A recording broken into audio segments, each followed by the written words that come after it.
the flat size of the limb being made of a mylar substance which reflects sunlight gives us hope that that I'll be able to see a flash of light at precisely the proper sun angles when I am nearly overhead, and this, of course, remains to be seen. I have a question for Mike Collins. What will the command module pilot be doing while the commander and the limb pilot are on the lunar surface? Will you be doing any special experiments of any type or not while you're up there by yourself? This is while they're on the lunar surface. I heard the first part. What will I be doing, and specifically the second part? Are there any specific type of planned experiments that are new that you'll be performing while Neil and Buzz are on the lunar surface?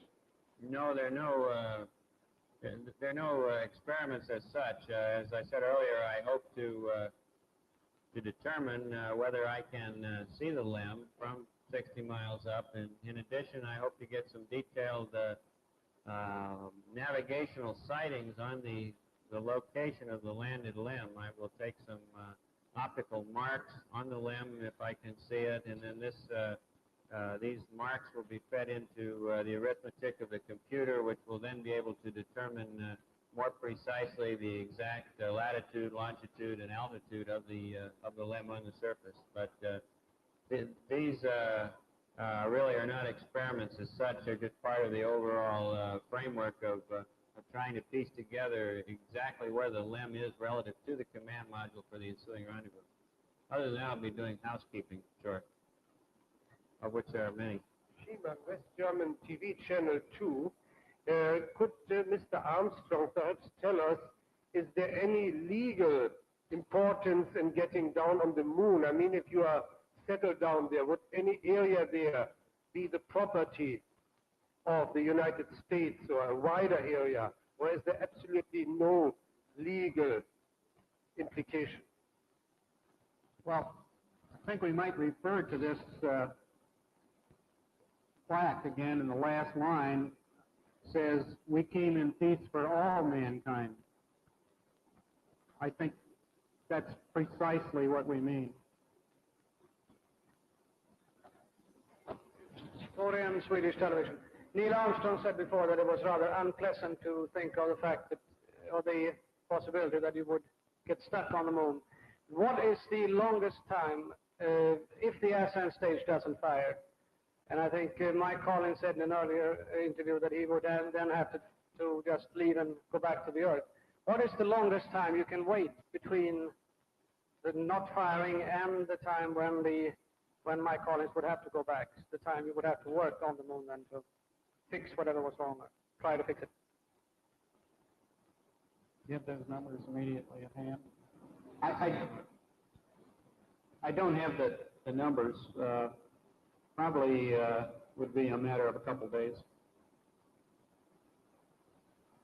At what point in the timeline will the American flag be erected on the moon's surface?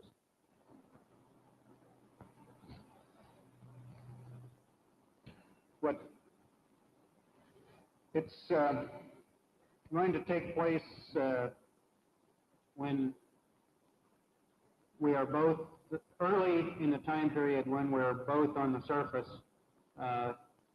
in order to aid each other with the unstowing in operation, and it also should be at the time period when we have the TV camera placed in such a position that it would be able to see that.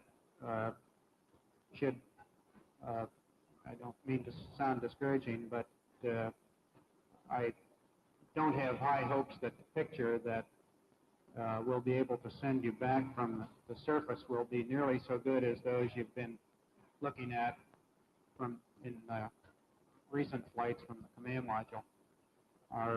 The camera is somewhat different, and we're somewhat more restricted in the kinds of lenses and the kinds of that we can use and the kinds of lighting we have available to us and the resolution of the camera, and I suspect that you'll be somewhat disappointed with those pictures. I hope that you'll recognize that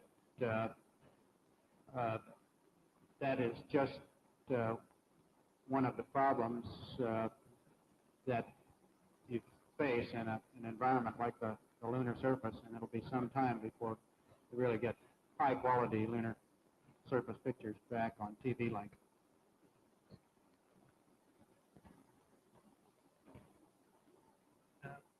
James Byrne, the BBC. Colonel Collins, to people who are not astronauts, you would appear to have the most frustrating job on the mission, not going all the way. How do you feel about that? Well, I don't feel the slightest bit frustrated. I'm going 99.9 some percent of the way there, and that suits me just fine.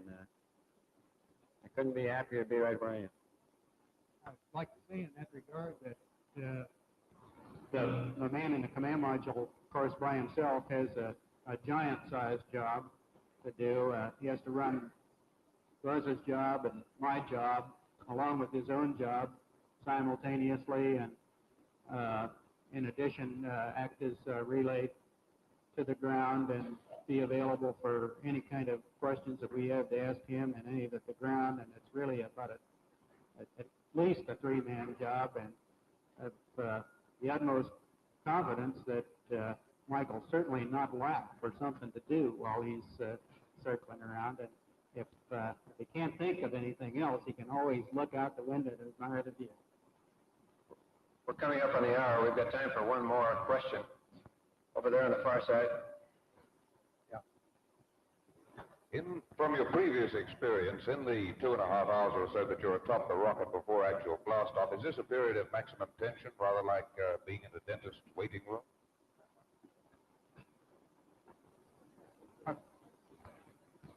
I didn't quite catch. Would you repeat that question, sir? Is the period when you're actually on top of the rocket just before blast off, is this wait a period of maximum tension?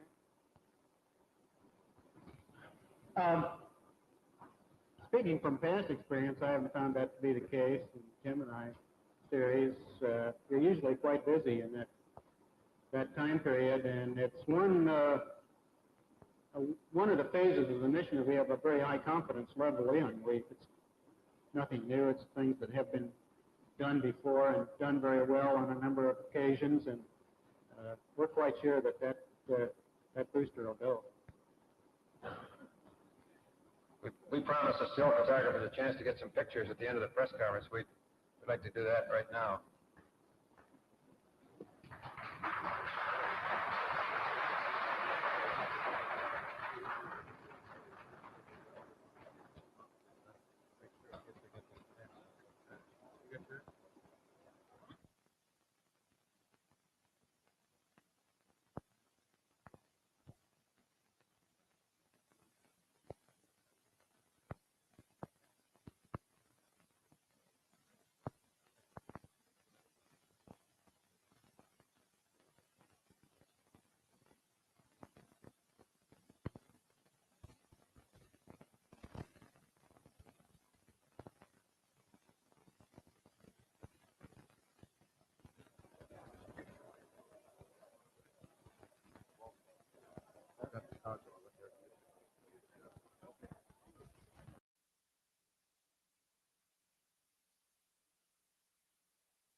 Northern Ohio, Dan.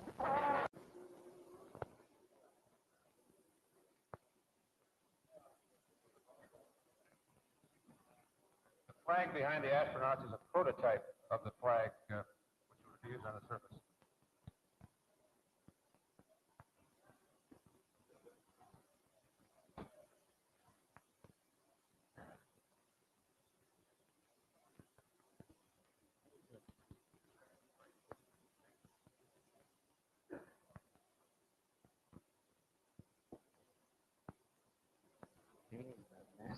Ready, Bill? We're ready to begin. We'll start with a statement by the astronauts and go directly to question and answers. I can't.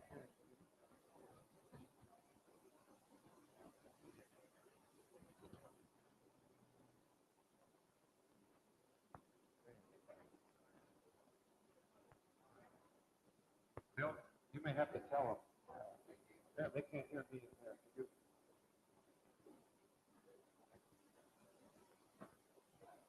Apparently they can't hear. Well, we're here today to talk a little bit about forthcoming flight Apollo 11. Hopefully the culmination of the Apollo national objective. And we are here being able to talk about this attempt because of the success of 4 previous Apollo manned flights and a number of unmanned flights.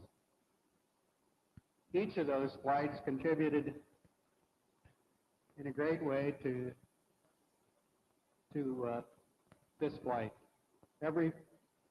Each and every flight took a large number of new objectives and large hurdles and left us with just a very few additions, the final descent, lunar surface work, and ascent to be completed.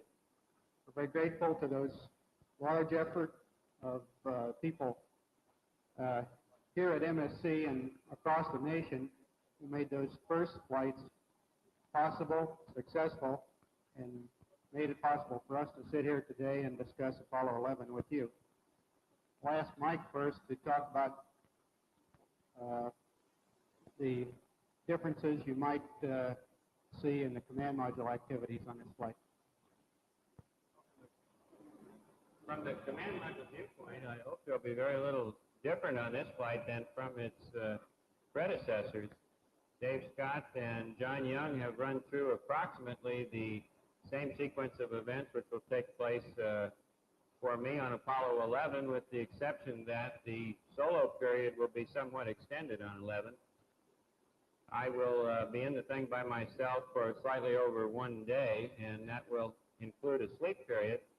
So in some respects, that particular portion of the Apollo 11 flight plan more closely resembles, for example, Gordon Cooper's Mercury flight, where he was up by himself for 30-some hours. The rendezvous has the capability of being somewhat different in that the starting point with the LEM on the surface is a far cry from the preceding rendezvous, where the relative position of the LEM and the command module were very precisely known, having started out from the same little point in the sky together. Whereas in this case, the command module obviously is whizzing around the moon while the LEM is stationary on the surface, and this offers a possibility of rendezvous sequences which could differ significantly from normal. So I think those are probably the 2 major areas in which this flight is somewhat different, again, strictly from the command module viewpoint. Another interesting point to note is that although I'm called the center seat man, in fact, I don't ride in the center seat. I ride in either the right-hand seat for launch or the left-hand seat for the burns, entry, and the other major flight plan events. Buzz? We do have a few new items on the LEM side of the house on this particular mission. We'll be picking up where the Apollo 10 flight left off when they did their phasing maneuver. And at this point, after departing the command module, coming down in the descent orbit, we'll be igniting the descent engine for the first time under a long burn condition when it is not docked with the command module. And executing this burn under control of the computer, being directed toward the various targets that are fed into the computer, will be new on this flight. Also, we'll be making use of the landing radar and its inputs into the computer, inputs in terms of altitude and velocity updates, which will bring us down in the prescribed conditions as we approach the surface of the moon. Of course, the actual control of the touchdown itself will be a rather new item in that it will be testing this man-machine interface to a very sophisticated degree. The touchdown itself will be the ultimate test on the landing gear and the various systems that are in the spacecraft. The environment of 16G will be seen for the first time by crews and spacecraft. We'll also be exposed to thermal conditions that have not been experienced before. The two-man EVA is something that is a first in our program. Sleeping in the LEM on the lunar surface, which we hope to be able to do, will be another new item in this flight. Making star sightings with the alignment telescope to position or correctly determine the attitude of the inertial measurement unit in the LEM vehicle will again be done for the first time. This is a new technique that's used on the lunar surface. And then, of course, the powered ascent with the over 7-minute burn on the ascent engine. These things are the new items that we'll be seeing on Apollo 11. They will bring us back up to that point in the Apollo 10 flight where they had their insertion maneuver. From that point on, we hope that the rendezvous will go as smoothly as it did on that flight. In preparing, of course, for all of these conditions and various contingencies that can develop, we have faced a much wider variety of trajectory conditions that could result, as Mike has mentioned, and lead to a wide variety of conditions of maneuvering spacecraft to bring them back together again.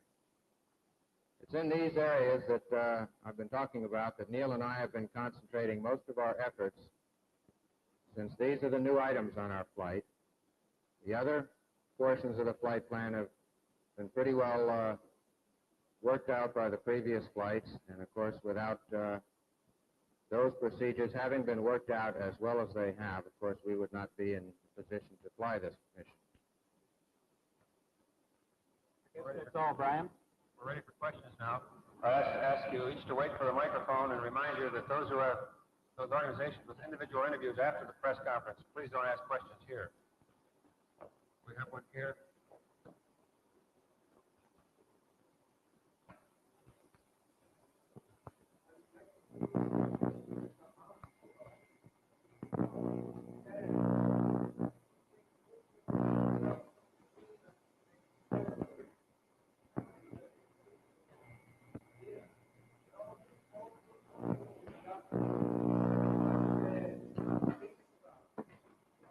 No risk for human life and less costly, of course. Now, what particular gain do you see that you as human beings go there to the moon yourselves and for your country and for mankind as a whole? And do you think that eventually the moon will become a part of the civilized world, just as the Antarctic is now, which was also once a remote and inaccessible place? I missed the first part of your question due to the inaccurate sound system, but I think I understand the gist of the question. And first, let me repeat something that you've all heard before, but probably addresses itself to your question. That is, the objective of this flight is precisely to take man to the moon, make a landing there, and return. That is the objective. There are a number of peripheral secondary objectives, including some of those you mentioned early in your question, that we hope very highly to achieve in great depth. But the primary objective is the ability to demonstrate that mankind in fact can do this kind of a job. How we'll use that information in the centuries to come, only history will tell. I hope that we're wise enough to use the information that we get on these early flights to the maximum advantage possible. And I would think that in the light of our experience over the past decade, that we can indeed hope for that kind of a result.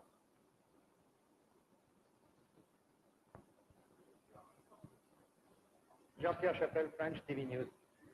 What will be, according to you, the most dangerous phase of that fly of Apollo-11? I think, was the question the most dangerous phase? Well, as in any flight, the phases that give one most concern are always those which have not been done previously, things that are new. And I would hope that in our initial statement we gave you an idea, at least, of what the new things on this flight are. Now, there are other things that we always concern ourselves about greatly, and that is those situations where we have no alternative method to do the job. We have only one. You, when you ride in an airliner across the Atlantic, depended on the wing of the airplane to stay on the fuselage. Without it, you could not make the trip safely. There would be no recourse. Now, we have, on recent flights, have had some of those kinds of situations. In our lunar flights, the rocket engine for the service module must operate for us to return from the moon. There are no alternatives. Similarly, in this flight, we had several situations like that. We have the ascent engine must operate to accelerate us from the lunar surface into lunar orbit, and the service module engine, of course, must operate again to return us to Earth.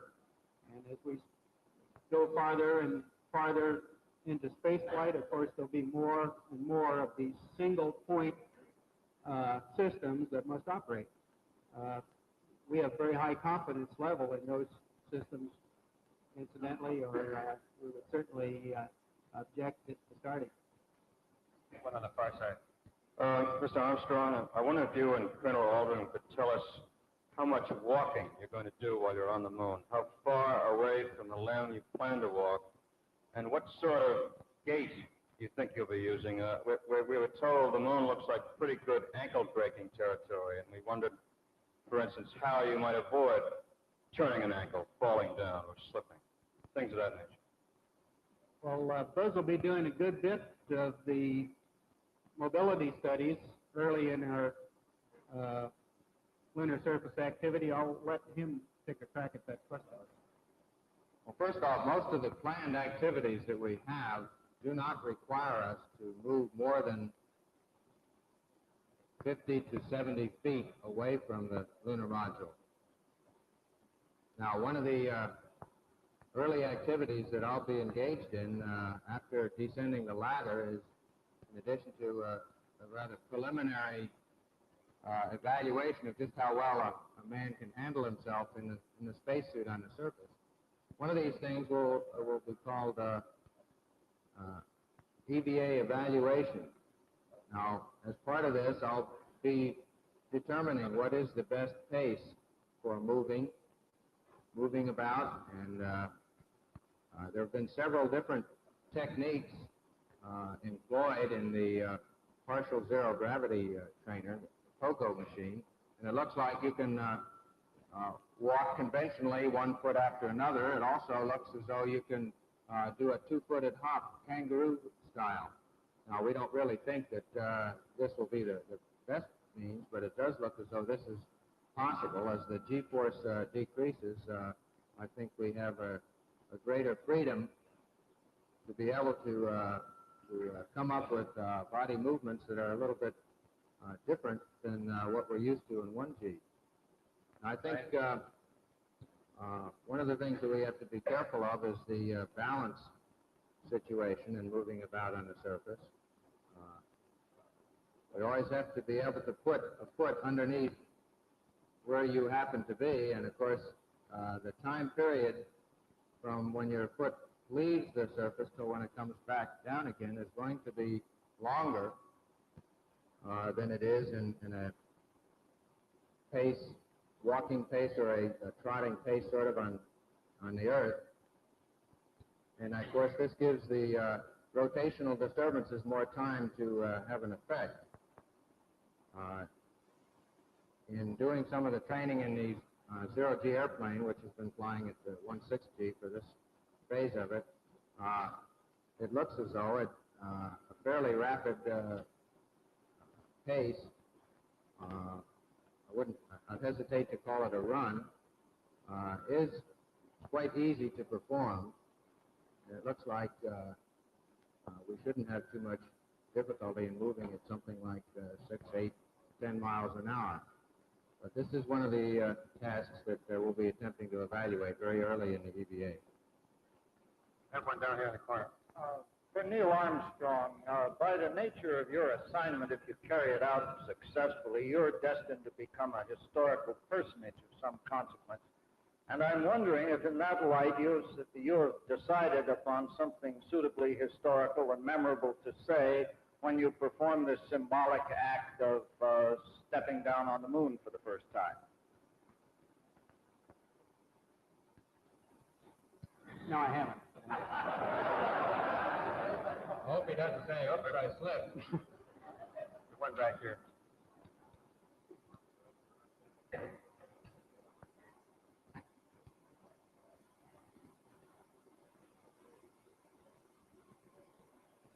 Mark Bloom, New York Daily News. I have a question for Neil Armstrong, if I may. Being the first man to step on the moon, the prospect is possibly that you'll be such a celebrated personality for the rest of your life that you'll never really have again what you might call a personal life. Do you have any thoughts on this prospect?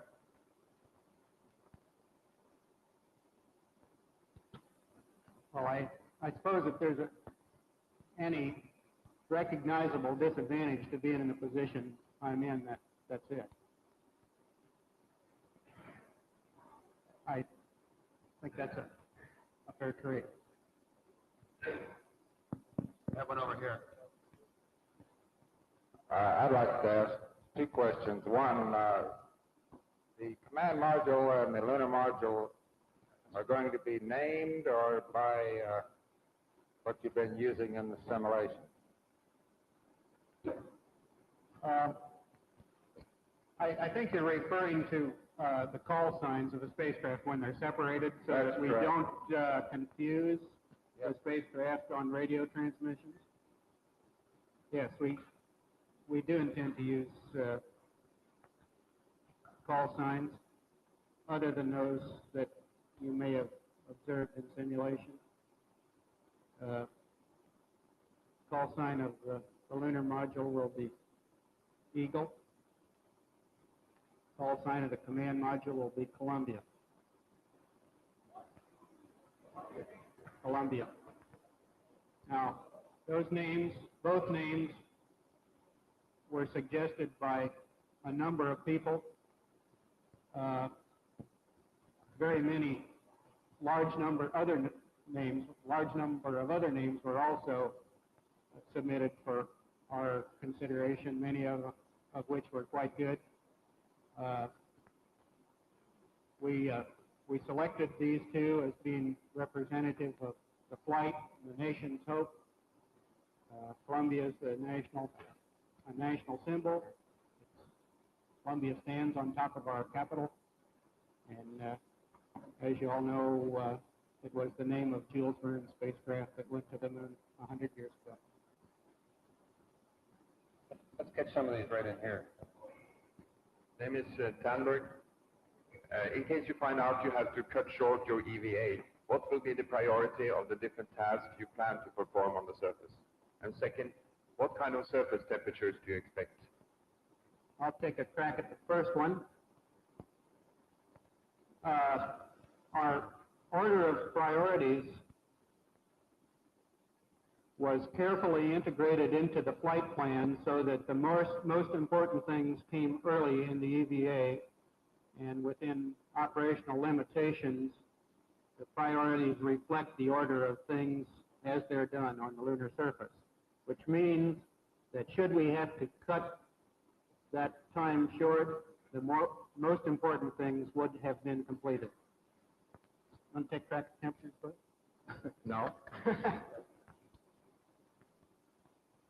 What would you get us?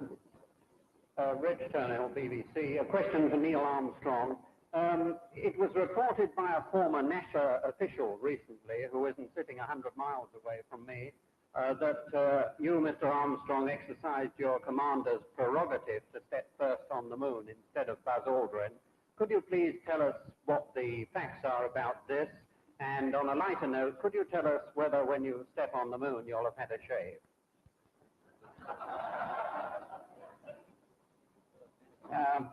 First, I've read one article to which you alluded, and it didn't state specifically that the gentleman had said that I had done that. It said that I may have or could have or something to that effect. Facts are that my recommendation was never asked nor given.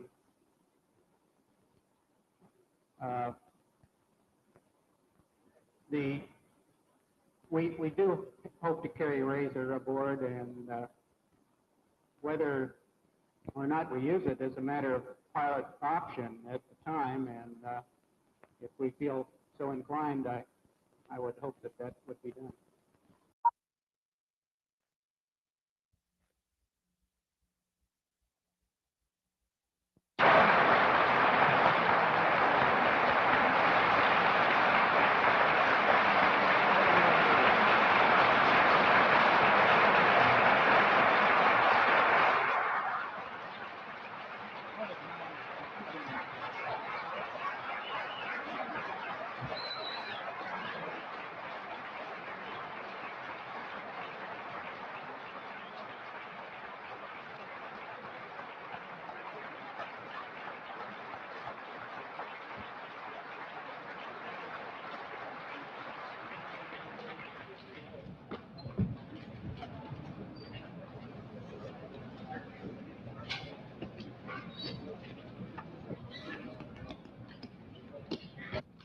Ladies and gentlemen, welcome to the Manned Spacecraft Center.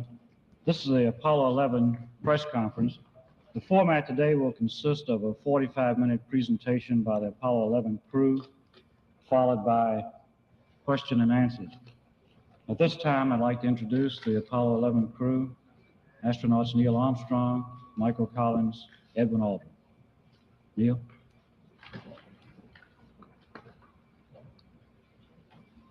It was our pleasure to have participated in one great adventure. It's an adventure that took place not just in the month of July, but rather one that took place in the last decade. We all here and the people listening in today had the opportunity to share that adventure over its developing and unfolding in the past months and years. It's our privilege today to share with you some of the details of that final month of July that was certainly the highlight for the three of us of that decade. We're going to divert a little bit from the format of past press conferences and talk about the things that interested us most, in particular the things that occurred on and about the moon. We will use a number of films and slides which most of you have already seen, and with the intent of pointing out some of the things that we observed on the spot, which may not be obvious to those of you who are looking at them here from the surface of Earth.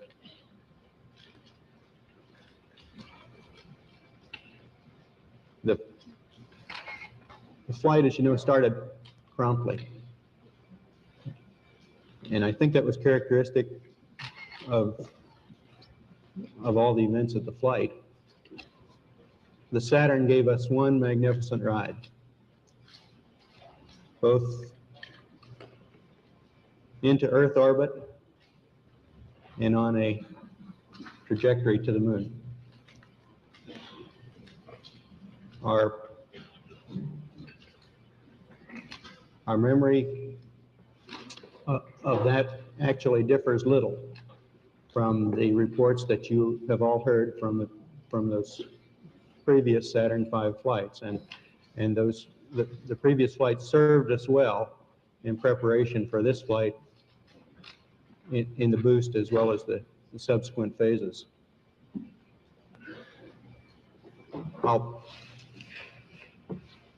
We would like to skip directly to the translunar coast phase and undockings, the transposition and docking sequence.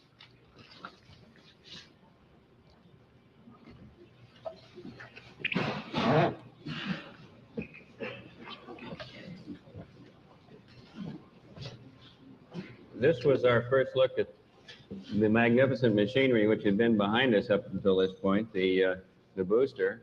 Of course, the first and second stages had long since separated, but this shows the LEM nestled inside the third stage, the S4B, after the translunar inject burn. This maneuver was an interesting combination of manual and automated techniques in that we programmed the onboard computer to make the turnaround, and then these final maneuvers were made completely manually. As I approached the LEM, I had an easy time because I had a docking target, which is not too clearly visible here, which allowed me to align the probe and the drogue, which is the dark spot you see on the upper right. During this time, I also checked out the proper vehicle response to my stick inputs, and here shortly you'll see the actual docking somewhat speeded up. There's the point of contact, and in just a second you'll see a second, right there, a second small indication of the retract cycle when the 12 dock. For the lunar module, of course, is in a sense upside down relative to the command module.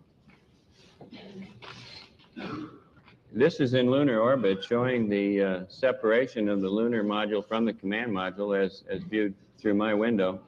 This was a busy time for me in that I was taking these motion pictures through the right-hand window.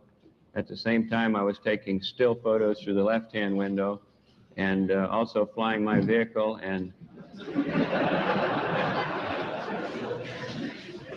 probably poorly, and taking a close look at the LEM as he turned around. My most important job here was to make sure that all his landing gear were down and properly locked prior to his. Gives you a better idea of the detail available with the 70 millimeter. Of course, this is a still, and shows the LEM either right side up or upside down. I'm not sure which. It looks more like, to me, it looked more like a praying mantis than it does a first-class flying machine in this view, but it was a beautiful piece of machinery. The landing gear are at the top, and you can see the probes which indicate lunar contact as thin wires extending upward from the landing gear. Of course, before we could undock, as is shown in this picture, we had to complete the activation. Now, the day before we undocked, we entered the LEM and went through an entire switch configuration check, and we exercised the various communication modes. In retrospect, since we did have a little bit of communication problems on the following day during powered descent, we would recommend that we might make a more thorough check of this on the day before descent. On the day that we did finally enter the LEM for the landing maneuver, we went through a staggered sequence of suiting, and we found that with all the simulations that we had run back here in Houston, or with Houston Tide with our simulations in the Cape, that we were quite confident that we would be able to complete this LEM activation in the given time period, which was approximately 4 hours. We managed to get 30 minutes ahead of the time, and it allowed us to get a more accurate platform alignment check at one point.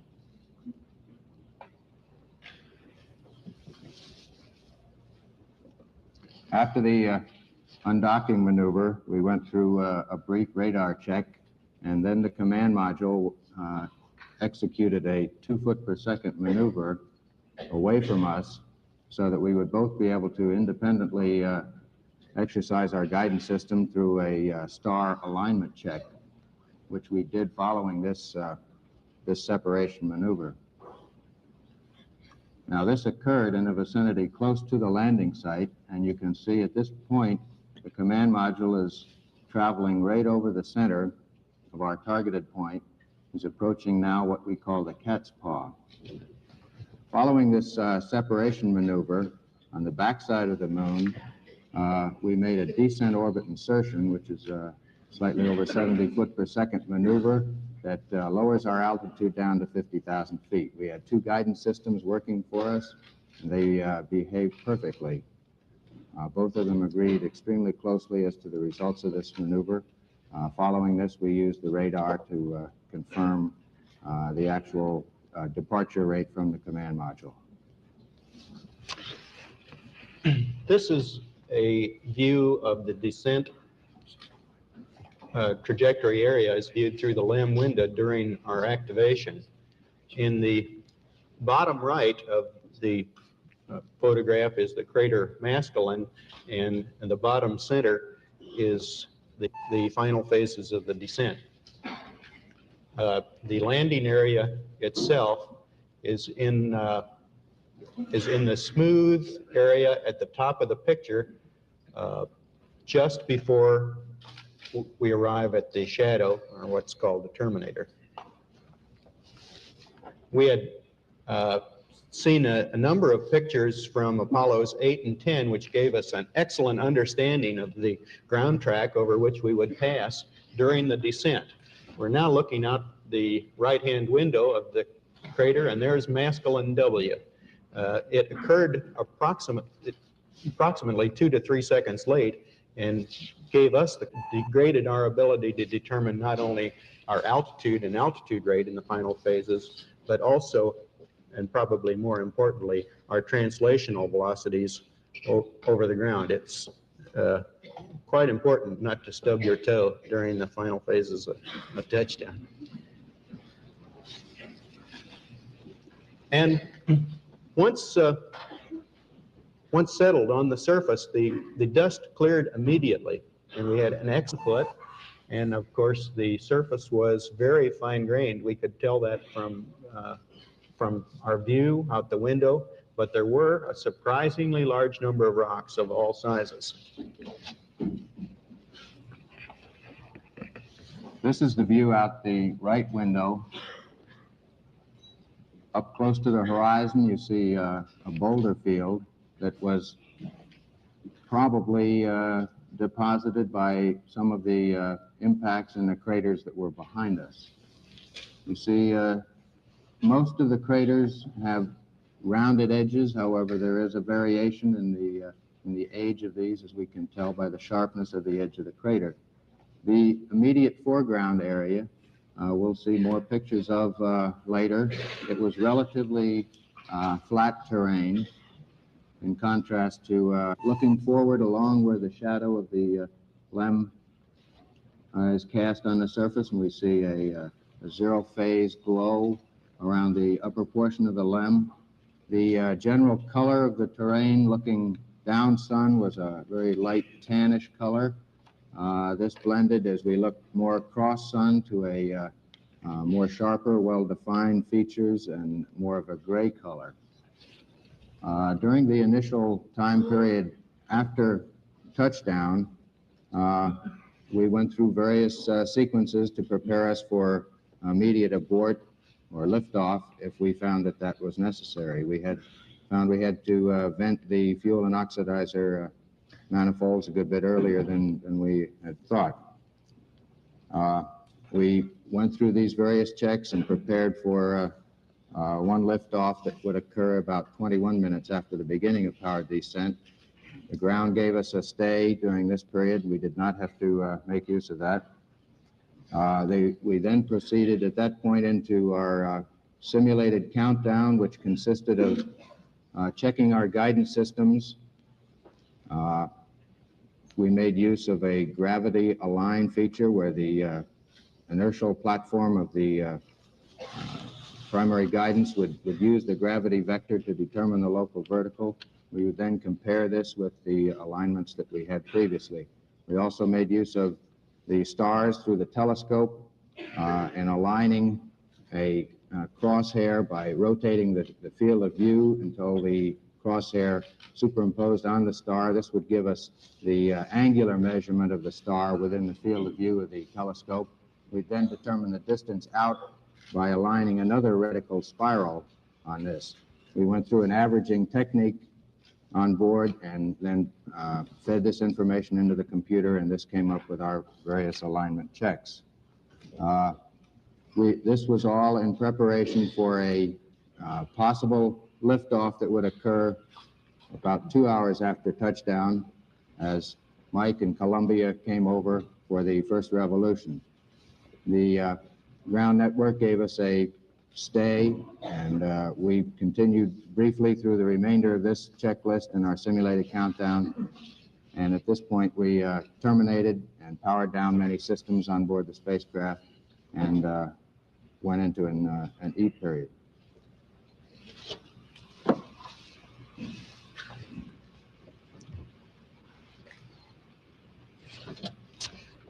A number of experts had, prior to the flight, predicted that a good bit of difficulty might be encountered by people attempting to work on this. This didn't prove to be the case, and after landing, we felt very comfortable in the lunar gravity. It was, in fact, in our view, preferable both to weightlessness and the Earth's gravity.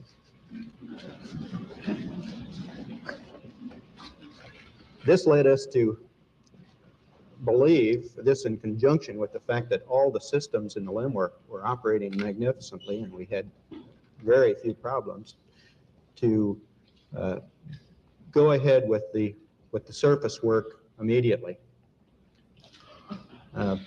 We predicted that we might be ready to leave the LEM by 8 o'clock, but those of you who followed on the ground recognize we missed our estimate by a good deal.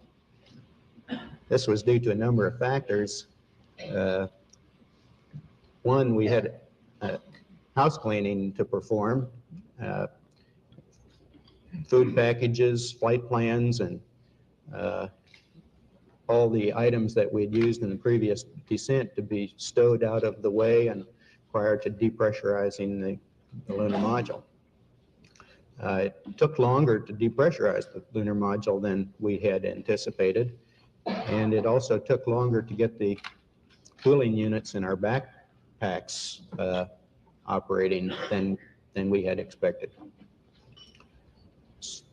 In sum and substance, it took us approximately an hour longer to get ready than we had predicted.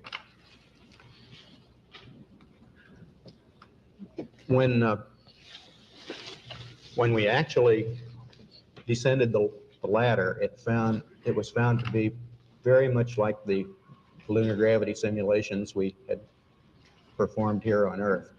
And no difficulty was encountered in descending the ladder. The last step was about 3.5 feet from the surface, and we're somewhat concerned that we might have difficulty in re-entering the LEM at the end of our activity period, so we practiced that before doing the exercise of bringing the camera down, which took the subsequent surface pictures. Here you see the camera being lowered on what might be called a Brooklyn clothesline.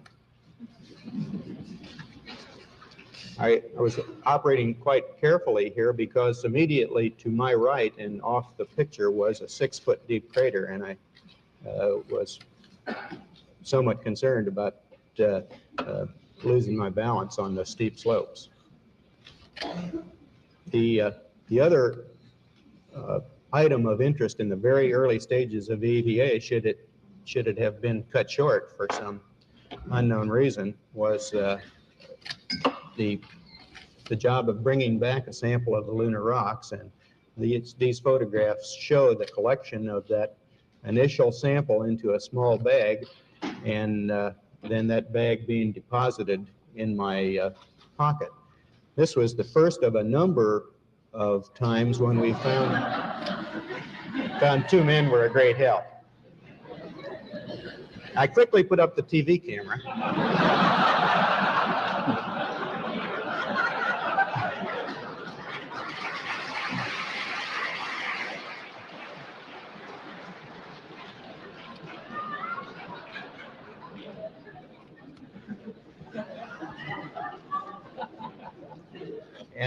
And then more leisurely, but Buzz and I joined together to erect the American flag. We found on a number of occasions that we were able to help each other in many ways on the surface. You probably recall the times that I got my foot caught in the television cable, and Buzz was able to help me extract it without falling down.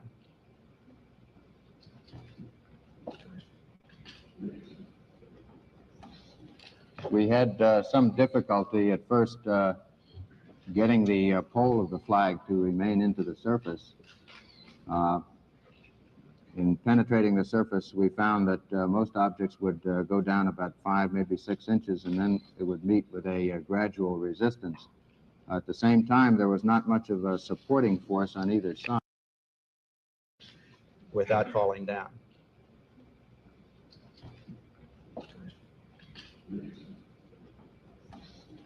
We had some difficulty at first getting the pole of the flag to remain into the surface. In penetrating the surface, we found that most objects would go down about 5, maybe 6 inches, and then it would meet with a gradual resistance. At the same time, there was not much of a supporting force on either side, so we had to lean the flag back slightly in order for it to maintain this position. So many people have done so much to give us this opportunity to place this American flag on the surface. To me, it was one of the prouder moments of my life to be able to stand there and quickly salute the flag. The rest of the activity seemed to go very rushed. There were a lot of things to do, and we had a hard time getting them finished.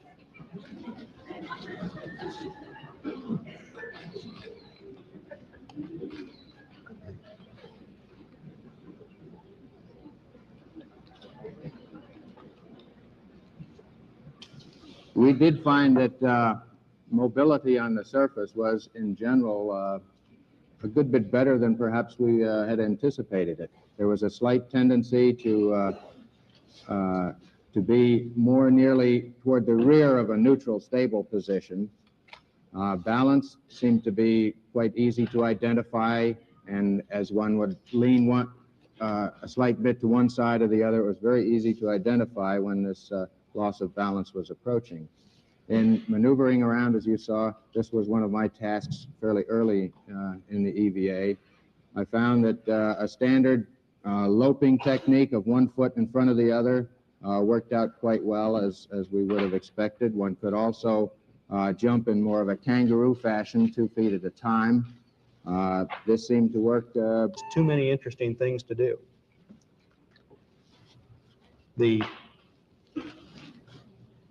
The surface, as we said, was fine-grained with lots of rocks in it. It took footprints very well, and the footprints stayed in place. The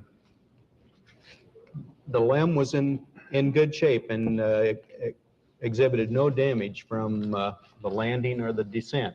It's a picture of the ladder with the well-known plaque on the primary strut. There was a question as to whether the limb would sink in up to its knees. It didn't, as you can see. The foot pad sunk in perhaps an inch or two. And the probe in this picture was folded over and sticks up through the sand in the bottom right-hand corner, showing that we were indeed traveling slightly sideways at touchdown.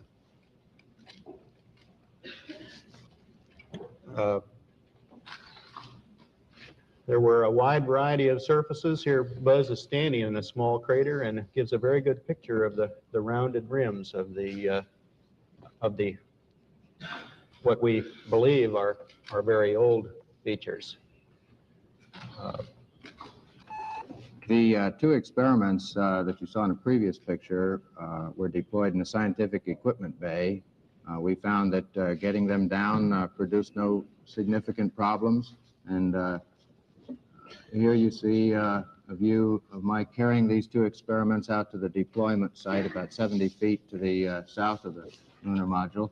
You have a very good view of the varying depths of this upper surface layer. You see that along the crater rim, the small crater rim off to my left, along this the upper surface appears to be about 2 to 3 inches, and the subsurface has a slope that is rather ill-defined, and one has to be very careful in threading your way around these very small craters. Any long excursions, I feel, would take a good bit of attention as you're moving along to avoid walking along or down the slope of some of these smaller craters.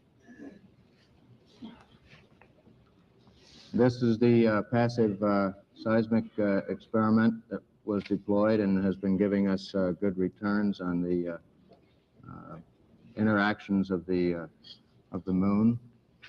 We had a little difficulty deploying one of the panels. I had to move around to the far side and release a restraining lever, and then the second panel came out. We had a little bit of difficulty determining, as Neil said, the exact local horizontal. And I think this is due to the decrease in the cues that a person has as to which way up really is. One has to lean a little bit more off to the side before you get this body cue that you're approaching off balance. And of course, the terrain varied considerably in this area. This second experiment is the laser reflector. We've been successful in bouncing laser beams off this. It consists of 100 arrays of corner reflectors. The other experiment, the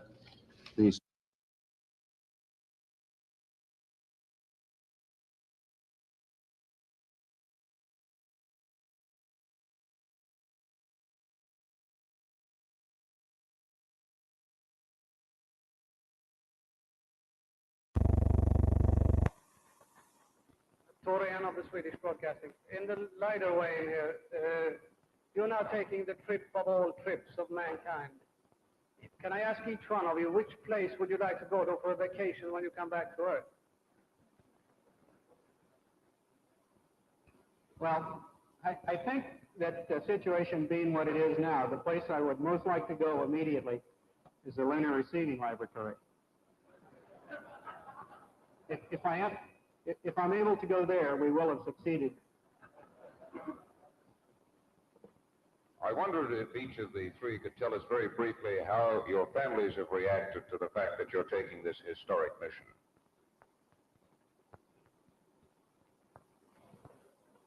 Well, who wants to take a crack?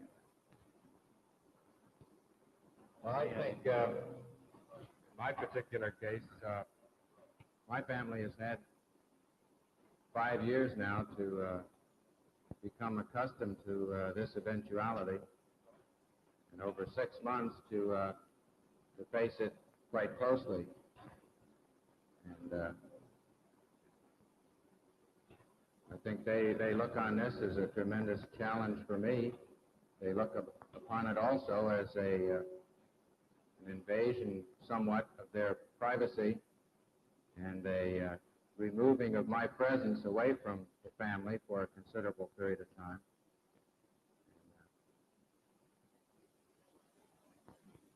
I'm not sure exactly whether this is the overriding feature over and above some of the other more pleasant aspects of the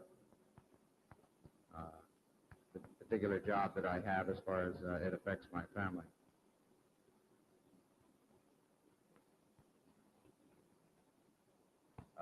Neil, Marvin Miles, Los Angeles Times. I'd like to know, I understand that you're going to take manual control of the descent. Can you tell us at what point, how low you will take that control, how far you will burn down, and how low you could stage an abort and go to apps if necessary?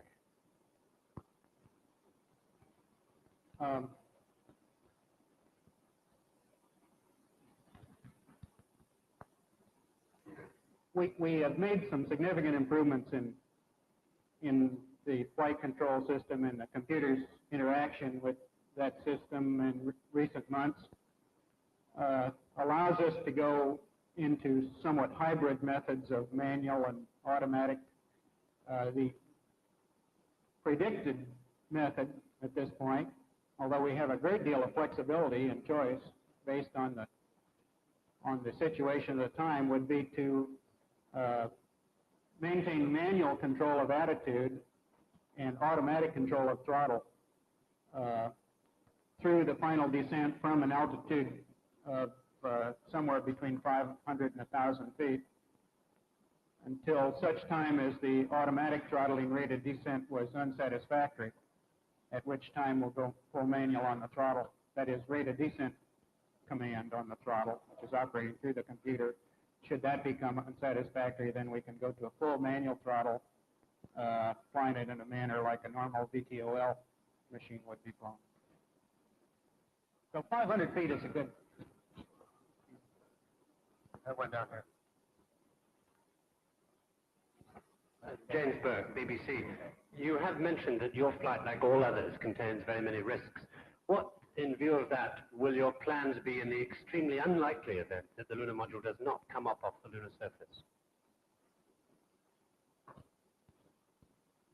Well, it's an unpleasant thing to think about. We've chosen not to think about that up to the present time. We don't think that's at all a likely situation. It's certainly a possible one. But at the present time, we're left without recourse should that occur.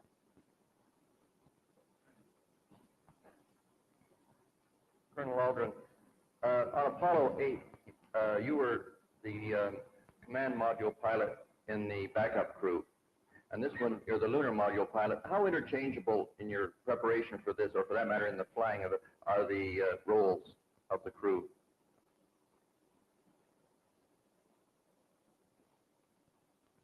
Well, at the stage that we're at right now, I think they're not very interchangeable.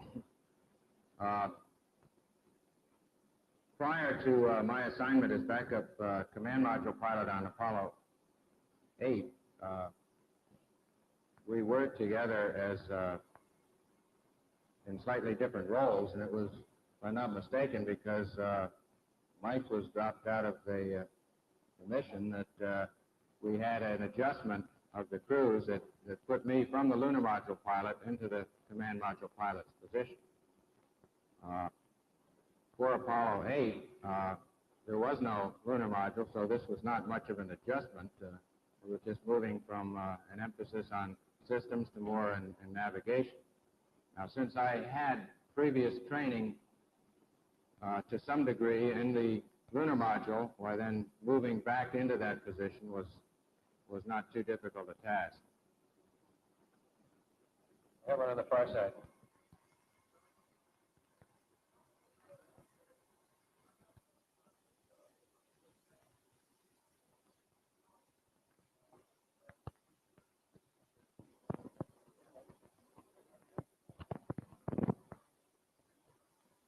Mr. Armstrong, earlier there was some concern expressed that you were rushed to get in all your training necessary for this flight. What is the state of your training readiness now?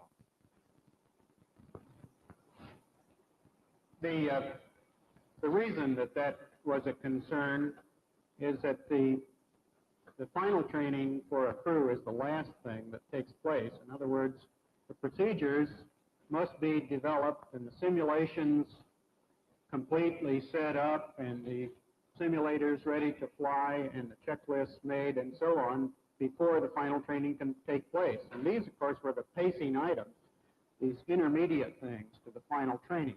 At this point in time, we have a high confidence level that the procedures and checklists, simulations that we are now operating are correct and will fly the mission the way they are now detailed. So, of course, there was a good deal of concern in our own minds and many other people in the organization that all these things for the descent, ascent, surface work would fall into place in time. We do feel at this point that we've been very fortunate in having those things make the schedule along with the hardware, which of course is on the pad now and ready to fly. You were speaking a few minutes ago about naming the spacecraft Columbia and so on. Do you have any plans to name the site where you land? That is to say, the immediate area where you land. Will you give it any name or not? As on previous flights, we, in the absence of official names for various locations and landmarks on the lunar surface, have chosen to use some unofficial names for our recognition purposes and for our training purposes. We'll continue to do that. One more over here. Mr. Armstrong, there's been some discussion of the possibility that with almost 10 hours interposed between the time of the landing and the scheduled moonwalk, that crew may become a little bit impatient and may start early. How do you now assess that situation? Well, in the past, I guess, on our flights, we've demonstrated a somewhat more than average ability to change our mind and do things late or early or shift things around, maintain as much flexibility as possible. And I suppose that we would like to maintain that possibility now. Before the flight, we'd like to try to do just the opposite, get things set as firmly as possible in all our procedures and then attempt to stick with them. But should the circumstances at the time indicate that we can better achieve our objectives by using the information that we're gaining at the time we're doing things, then we'd certainly like to reserve that possibility, and I certainly wouldn't like to discount that this time. One right here. Jorge Luis Aguilar, Núcleo Radio 1000, México. An item of unusual interest in the nearby area that would warrant inspection at the expense of other of our planned tasks, we would certainly want to retain the freedom to make that inspection, and within our ability to get to the location necessary to do that, why we would certainly like to. I can't at this time say what such an object might be, but if it were an animal, I'm quite sure we would zip over there and take a look. Or maybe we'd go the other way. John Ebele, French TV News. This is a question for Buzz Aldrin. How can you figure out the chances of total success of moon landing and liftoff as far as the LEM and all systems in the LEM are concerned?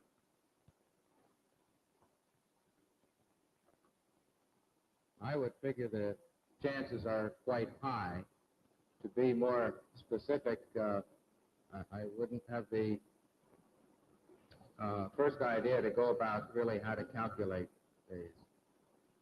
I think the fact that we've had considerable success in our vehicles is indicative of what we hope will follow. We certainly have the utmost confidence of total success. We have one in the front row here.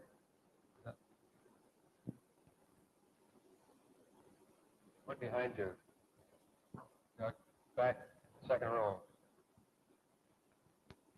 I'd like to know what kind of surface do you expect on the moon? For example, color, the size of particles, size of boulders, and so on. I'd like to know Mr. Armstrong's opinion and Mr. Aldrin's opinion, both. Well, fortunately, we don't think we have to guess. I suspect we may be surprised in some detail, but the color is something that is predicted to be gray. Now, various crews in the past have called this bluish gray and brownish gray and greenish gray and maybe slight shades of tans and so on, but we suspect that those colors will manifest themselves in close inspection.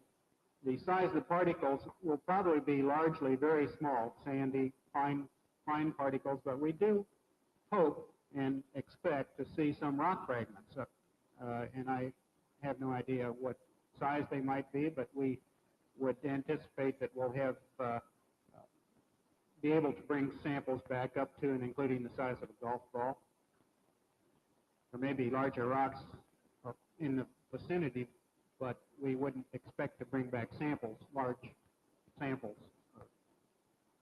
I think both the answers to your questions have pretty well been borne out by the surveyor program, indicating a very fine-grained, cohesive material with an abundance of varying sizes and varying shapes of harder rock material.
and with the intent of pointing out some of the things that we observed on the spot, which may not be obvious to those of you who are looking at them here from the surface of Earth.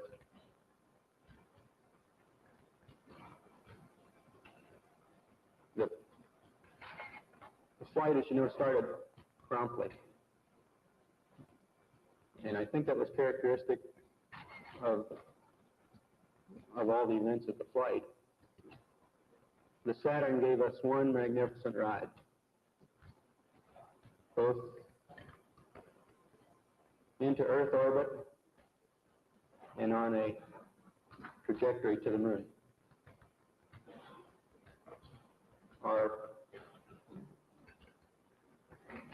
Our memory of that actually differs little from the reports that you have all heard from those previous Saturn V flights, and the previous flights served us well in preparation for this flight in the boost as well as the subsequent phases.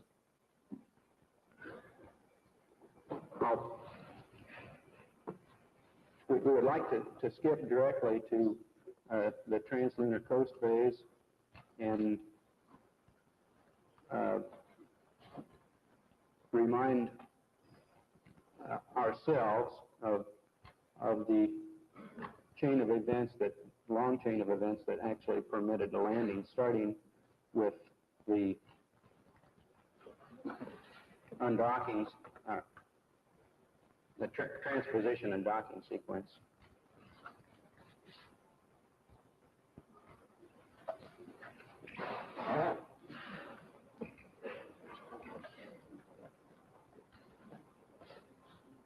This was our first look at the magnificent machinery which had been behind us up until this point, the booster. Of course, the first and second stages had long since separated, but this shows the LEM nestled inside the third stage, the S4B, after the translunar inject burn. This maneuver was an interesting combination of manual and automated techniques in that we programmed the onboard computer to make the turnaround, and then these final maneuvers were made completely manually.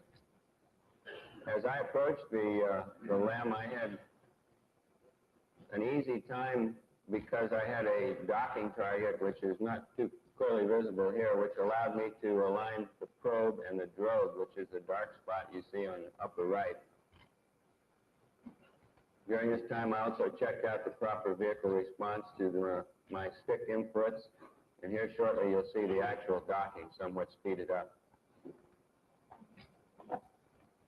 There's the point of contact, and in just a second you'll see a second, right there, a second small indication of the retract cycle when the 12 docking latch is made. We made 2 entries into the lunar module. This is our first view of the inside of this. The final activation was made on the day of powered descent.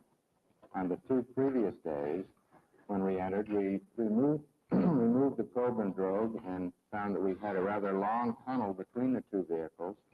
On entering the lunar module, one had to do a slight flip maneuver or a half gainer to get into position for the lunar module, of course, is in a sense upside down relative to the command module.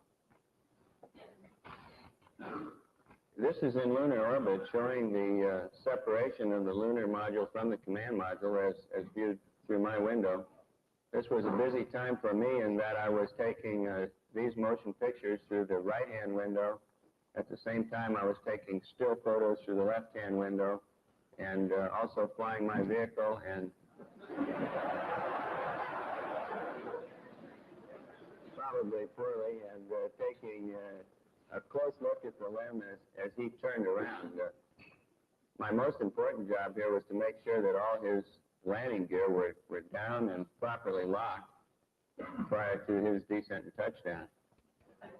This is his yaw maneuver, and the white dots you see are the landing gear pads. gives you a better idea of the detail available with the 70 millimeter. Of course, this is a still, and shows the limb either right side up or upside down. I'm not sure which. It looks more like, to me, it looks more like a praying mantis than it does a first-class flying machine in this view, but it was a beautiful piece of machinery. The landing gear are at the top, and you can see the probes which indicate lunar contact as thin wires extending upward from the landing gear. Of course, before we could undock, as is shown in this picture, we had to complete the activation. Now, the day before we undocked, we entered the LEM and went through an entire switch configuration check, and we exercised the various communication modes. In retrospect, since we did have a little bit of communication problems on the following day during powered descent, we would recommend that we might make a more thorough check of this on the day before descent. On the day that we did finally enter the LEM for the landing maneuver, we went through a staggered sequence of suiting, and we found that with all the simulations that we had run back here in Houston, or with Houston tied with our simulations in the Cape, that we were quite confident that we would be able to complete this LEM activation in the given time period, which was approximately 4 hours. We managed to get 30 minutes ahead of the time, and it allowed us to get a more accurate platform alignment check at one point.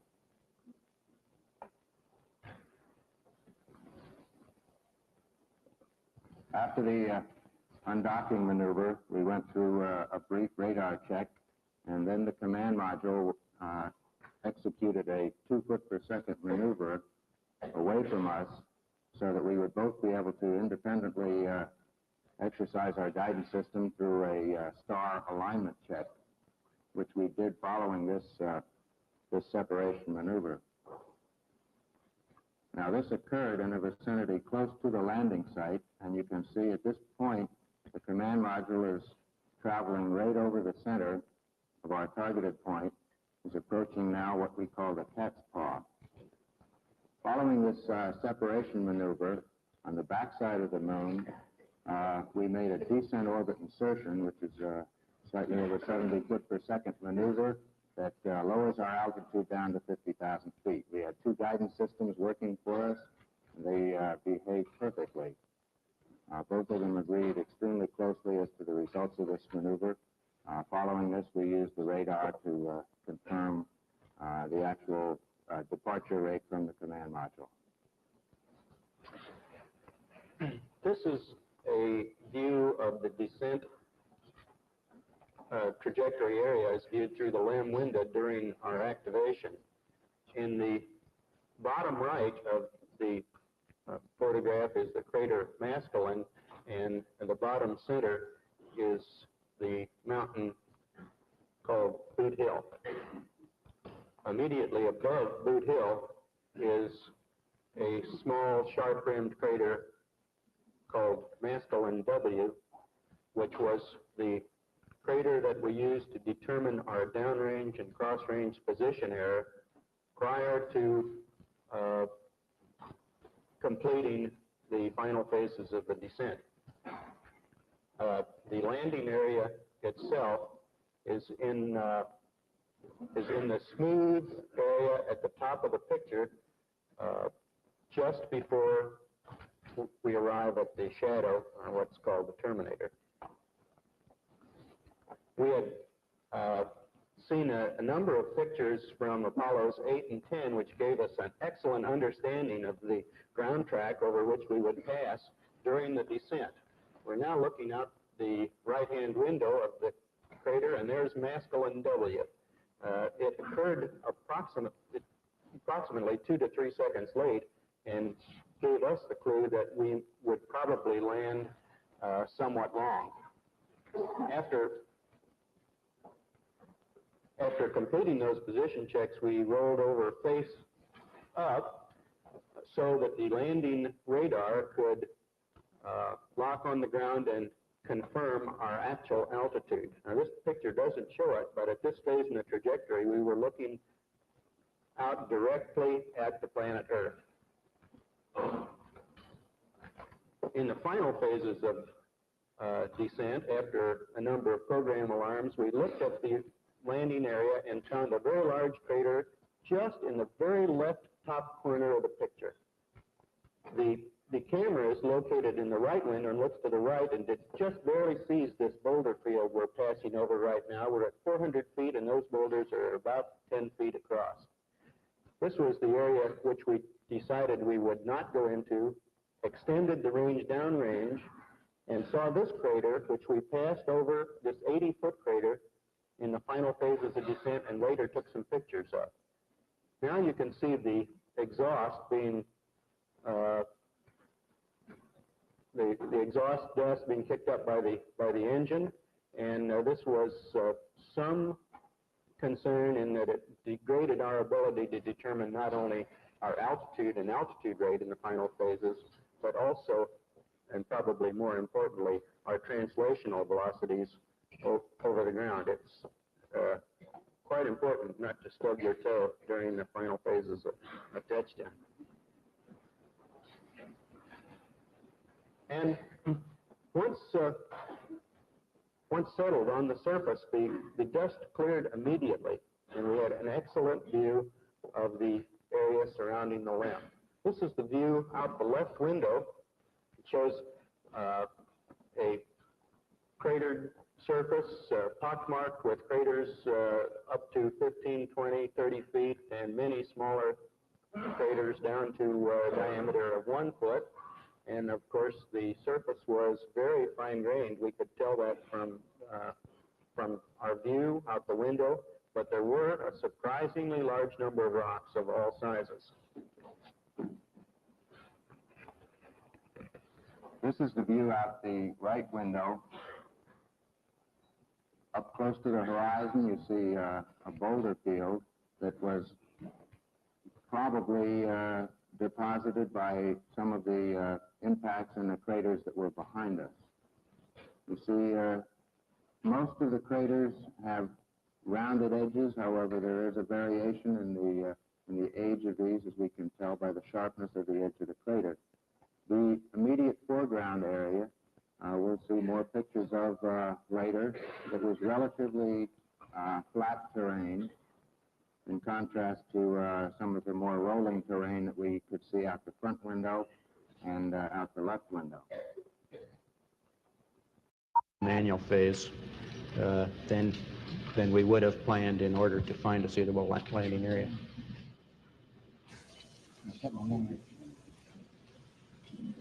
Many of us and many other people in many places have speculated on the meaning of this first landing on another body in space. Would each of you give us your estimate of what is the meaning of this to all of us?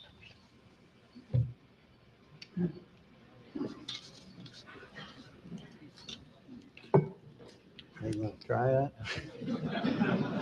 After you. Well, I believe that what this country set out to do was something that was going to be done sooner or later, whether we set a specific goal or not. I believe that from the early space flights, we demonstrated a potential to carry out this type of a mission. And again, it was a question of time until this would be accomplished.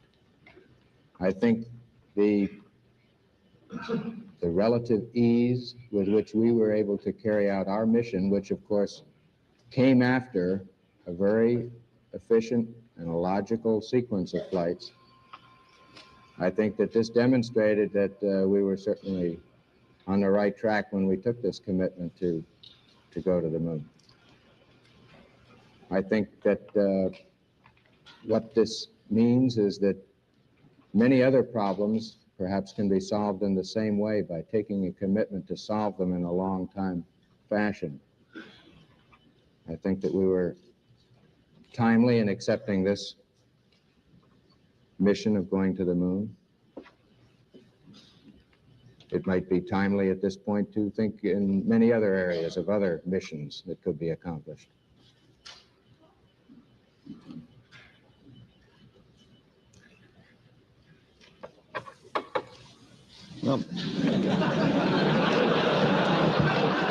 Everybody looking at me?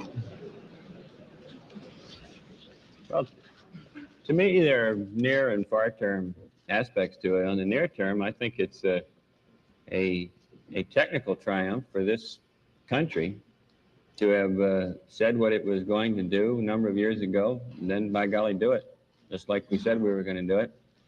Not just perhaps purely technical, but also a triumph for the nation's overall determination, will, economy, attention to detail, and 1,001 other factors that went into it. That's short term. I think long term, we find for the first time that man has the flexibility or the option of either walking this planet or some other planet, be it the moon or Mars or I don't know where. And I'm poorly equipped to evaluate where that may lead us to.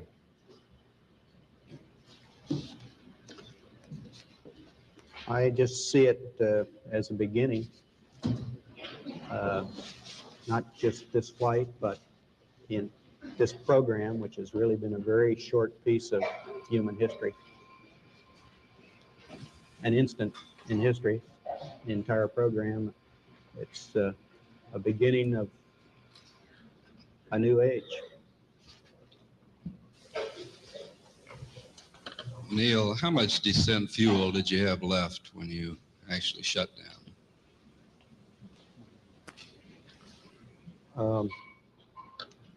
My own instruments would have indicated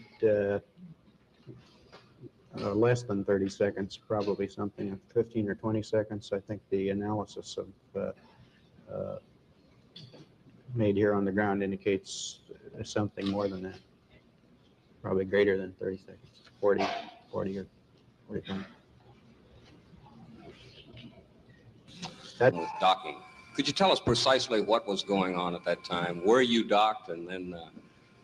Are you referring to the lunar orbit docking when? And for Mr. Armstrong, during the last few minutes there, before the landing, when the program.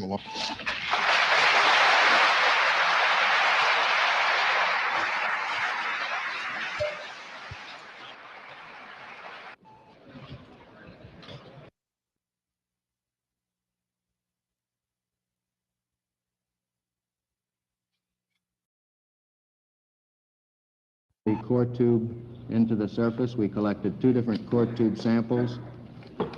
It was quite surprising the resistance that was met in this subsurface medium, and at the same time you see that it did not support very well the core tube as I was driving it into the surface.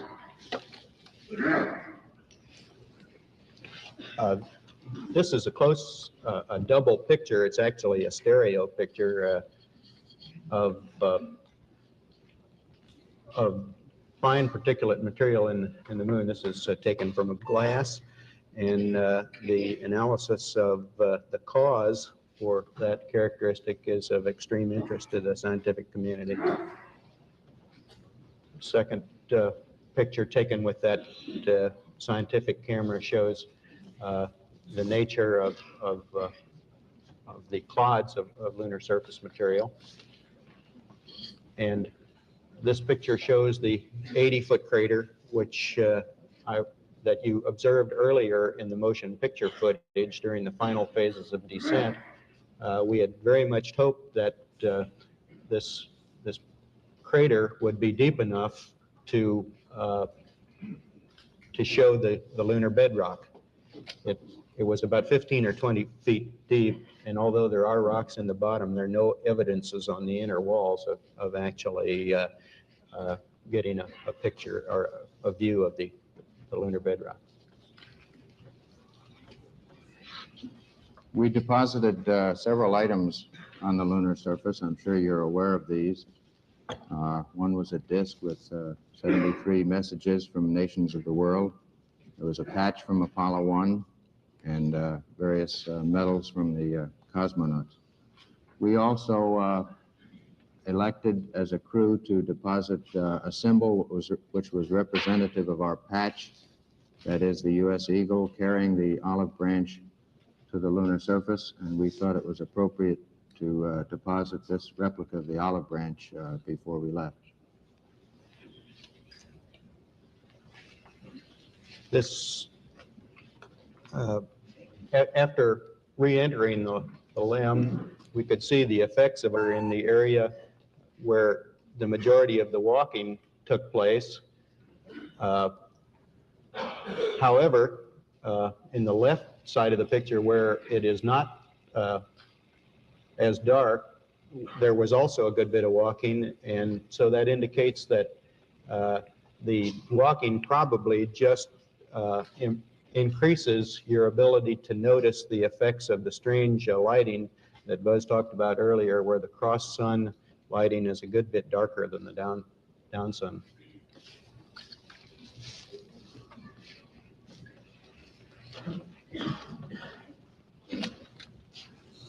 Following the EVA,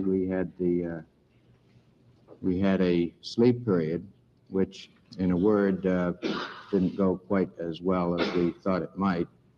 We found it was quite difficult to keep warm when we pulled. Rather difficult for us to sleep. You see, mounted in the right-hand window, the 16-millimeter camera as it was mounted for taking the pictures on the surface. Following the sleep period, as we're approaching the liftoff point, we progressed with a gradual power-up of the lunar module, which included another star alignment up in front of the instrument panel. It was used to record the various messages that were sent up to us, the whole host of numbers for the particular maneuvers that were coming up that we would copy down. We'd log these on that sort of a data sheet.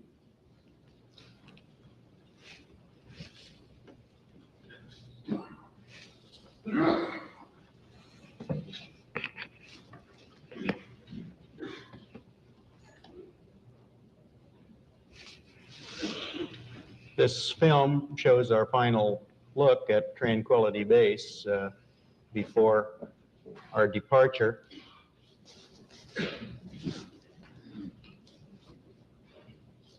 And the ascent was a great pleasure. It was very smooth. We were very, very pleased to have that engine light up.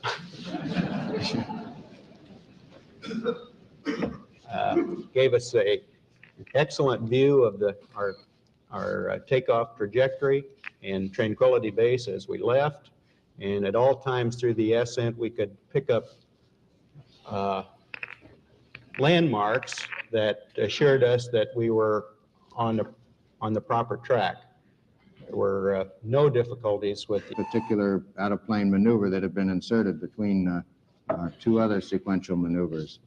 In comparison with many simulator runs, we found that this was about as perfect a rendezvous as we could have asked for.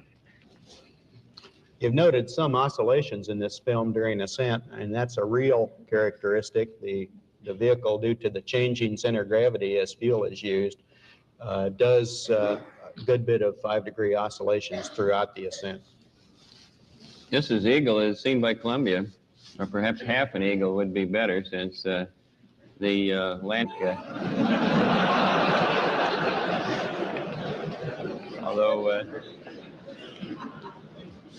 although we were far from home, we were a lot closer to it than the pure distance might indicate. Neil's making the initial maneuvers here to get turned around, and then again I do the final docking.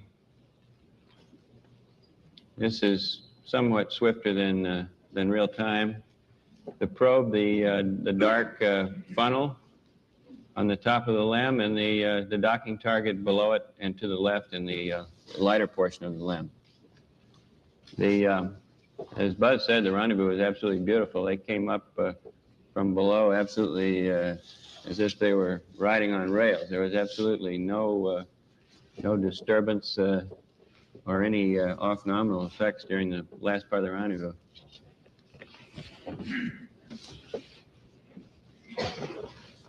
Upper right, you can see the RCS quads, and Down below the various... At this relatively close range, it had a decided three-dimensional effect and was undoubtedly one of the most impressive sights of the flight. As we left the moon after a successful TEI, this is the view that we observed. I think that, at least from where I sit here on the stage, the colors that you see there are quite close to being actually representative of the moon as seen from that distance. We were sorry to see the moon go, but we were certainly glad to see the Earth return. We used took a large number of photographs of the Earth on the way out and back, and had our wristwatches set on Houston time. An interesting use can be made of that. If you were looking at this picture and you looked at your watch and your watch said 7 o'clock in the evening, then you'd know that Houston is about 7 o'clock from the evening, and it's about an hour away from sunset. So it would be about 1/24th of an Earth's circumference away from the shadow, which is just about 15 degrees there. So at any time, by looking at a wristwatch and looking down at the Earth, we knew what was underneath the clouds, and it aided us in some ways in picking out what we should be seeing. We could see a large number of details on the Earth's surface, certainly all the continents and islands and details, many of which you followed perhaps in our discussions over the radio communications. But it was interesting to us to find out how well we could observe weather patterns on not only the worldwide scale, which you see here, but in specific localities. This particular shot does show the coast of North America, the equatorial cloud layers, what we think is probably intertropical.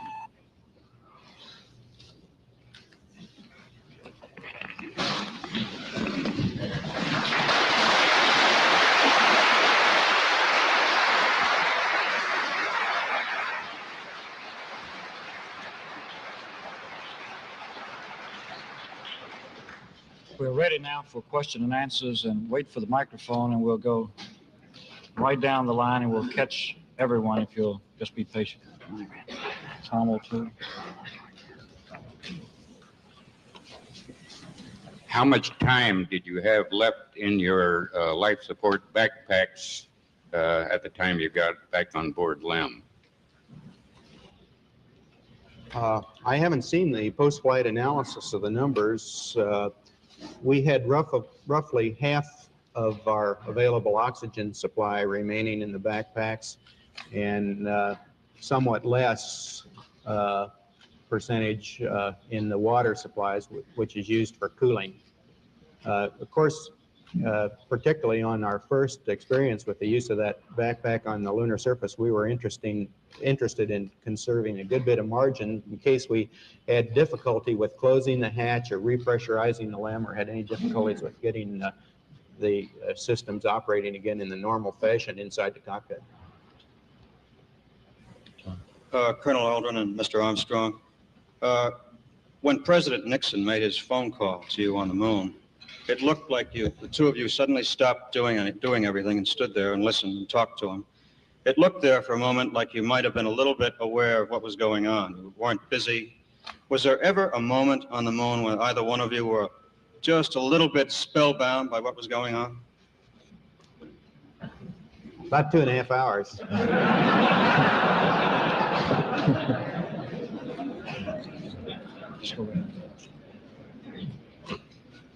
I'd like to ask Neil Armstrong when he began to think of what he would say when he put his foot down on the lunar surface, and how long he pondered the statement about a small step for man, gigantic leap for mankind. Yes, I did think about it, it was not extemporaneous, neither was it planned. It evolved during the conduct of the flight, and I decided what the words would be while we were on the lunar surface just prior to leaving the land. I'd like to ask Neil Armstrong and Buzz Aldrin, and I'm not quite sure how to ask this question, but when you first stepped on the moon, did it strike you as you were stepping on a piece of the Earth, or sort of what your inner feelings were, whether you felt you were standing in a desert, or this was really another world, or how you felt at that point? Well, there was no question in our minds where we were. We'd been orbiting around the moon for quite a while. At the same time, we have experienced 16G before. We've been exposed to some degree to the lighting that we saw. However, this was, in my case, an extremely foreign situation with the stark nature of the light and dark conditions. And of course, we first set foot on the moon in the dark, shadowy area. How do you view space exploration as a relative priority compared with the pressing needs of the domestic society and the world community at large? Well, of course, we all recognize that the world is continually to neglect any of those areas, and we certainly don't feel that it's our place to neglect space exploration. There was a lot of discussion during the flight, during the power descent operation. Now, I don't think that either the ground people or ourselves really anticipated that this would happen. It was not a serious program alarm. It just told us that for a brief instant, the computer was reaching a point of being trying to solve these particular problems. We wanted to be able to look out the window to identify the features as they came up so that we would be able to pinpoint just where in the landing ellipse the computer was taking us. Buzz was carrying on a rapid-fire conversation with the computer at that point, but I think we really have to give the credit to the control center in this case. They were the people that really came. What your feelings are, is that perhaps the most difficult part of the mission, or are you looking forward to it? Well, certainly the part that we're least prepared to handle.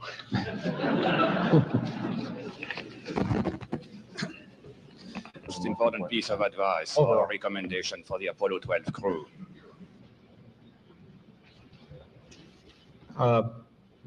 More and more dexterity with arms moving and fingers moving. These things are under study. Of course, the Apollo 12 mission will have two different periods of EVA, one early in the mission and then sleep period, and then another EVA following that. We've, in general, looked at their plans and talked to them about the duration. We talked to them about a brief period at the beginning of their EVA for their familiarization with the EVA, the 16G environment. I don't think we have any particular recommendations for how they should change their mission. It is a continuing evolvement of EVA capability and scientific exploration that they're undertaking on that flight. You're now national heroes, and you've had a couple of weeks in isolation in the LRL to think about that. What are your initial feelings about being heroes? How do you believe it will change your lives? And do you think that maybe you'll get another chance to go to the moon, or are you going to be too busy being heroes? Long preparing this, that we had to prepare for Apollo 11. In the lunar receiving laboratory, we did have very little time for meditation, it turns out. We were quite busy throughout the time period with the same sorts of things that the crews of past flights have done after their flights, the debriefing schedules and writing the pilot reports and getting all the facts down for use of all the people who will include that in the future flights. I'm struck from the movies and the still pictures by the difference in the very hostile appearance of the moon when you're orbiting over it or some distance from it, and the warmer colors and the apparently relatively more friendly appearance of it when you're on the surface. I'd like to ask Colonel Collins if he gets that same impression from the pictures, and the two of you who were on the moon, what impression you have along those lines.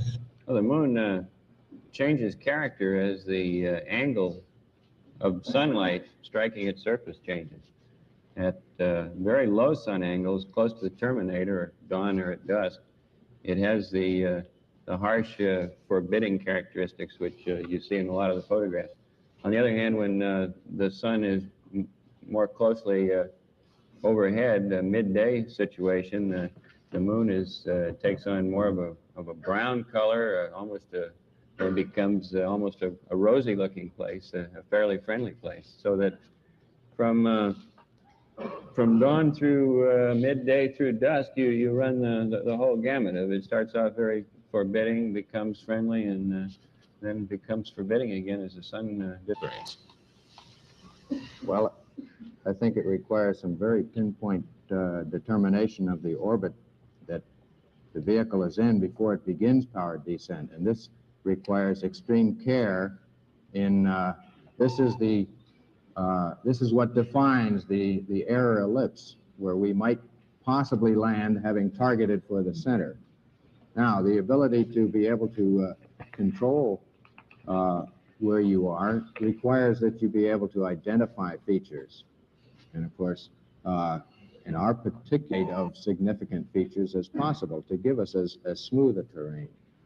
Now, in any area like this, there are always certain identifying features that you can come out, certain patterns of craters. And to the extent that this can be used, if the crew sees that they are not going exactly toward the pre-planned point, they can begin to... and more on the landing, did at any time you consider an abort while you were getting the alarms and so forth? Well, I safely do so.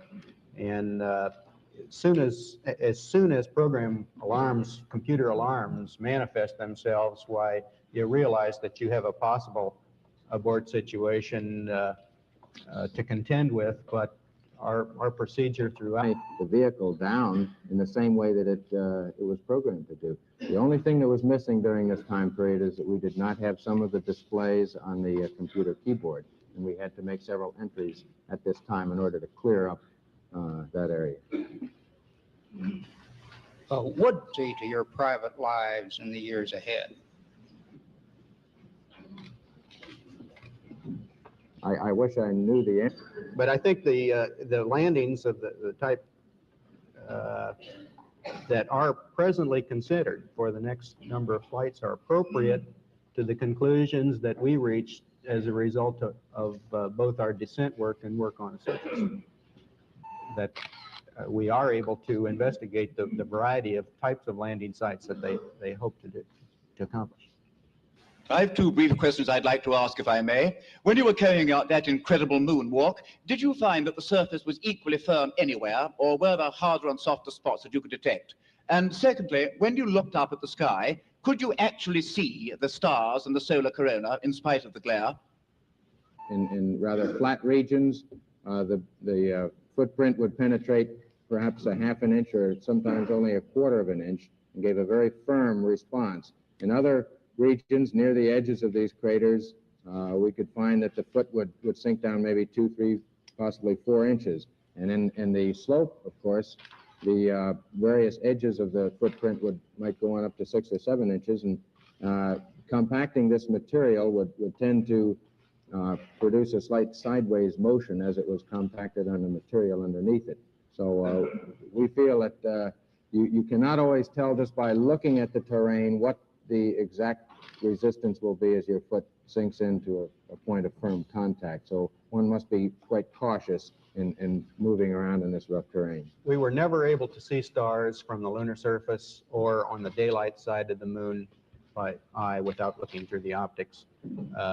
I don't recall during the period of time that we were photographing the solar corona what stars we could see. I don't remember seeing any. Neil, you were a little bit concerned, you said, about stubbing your toe at the point of landing because the surface was obscured by dust. Do you see any way around that kind of problem for future landings on the moon?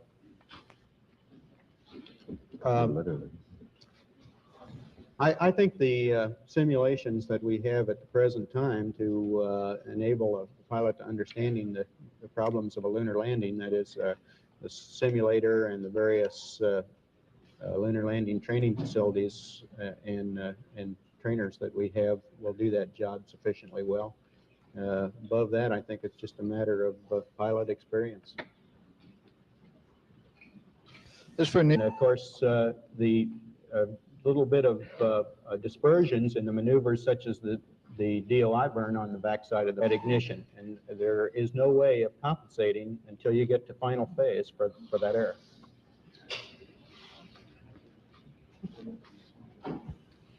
Based on your own experience in space, do you or any of you feel that there will ever be an opportunity for a woman to become an astronaut in our space program? Gosh, I hope so.